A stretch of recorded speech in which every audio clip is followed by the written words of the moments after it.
व्यंजनांना अक्षरत्व येण्यासाठी काय करावे? बघा, PSI ला परीक्षेत प्रश्न आले मित्रांनो. कितीला आलेला PSI ला? 2010 ला. तलाठीला कितीला आलेला आहे? तलाठी आणि उस्मानाबादला 2014 ला परीक्षेत प्रश्न आलेला आहे. व्यंजनांना अक्षरत्व येण्यासाठी काय करावे? विषय संपला. तुम्हाला डायरेक्ट उत्तर सांगतो. 2 व्यंजनांचे एकत्रीकरण बिलकुल होणार नाही. व्यंजन व स्वर यांचे एकत्रीकरण ऑप्शन नंबर 2 बरोबर आहे. 2 स्वरांचे एकत्रीकरण निरा संपलेला पर्याय बघा. व्यंजनामधून स्वर काढून टाकणे मी तर विषयच मिटला. ऑप्शन नंबर व्यंजन व स्वर यांचे एकत्रीकरण. मग कसं?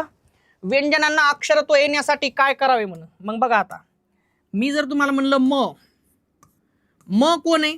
व्यंजन. याला अक्षर जर बनवायचं असेल त्याच्यात एक स्वर मिसळावं लागते. इथं आपण अ मिसळू.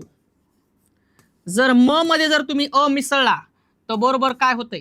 हे पूर्ण म होते. आणि हे पूर्ण म कोण आहे? अक्षर. आणि मग व्यंजन प्लस स्वर बरोबर अक्षर. विषय संपला. किती सोपं आहे आणि एकदम बढिया आहे.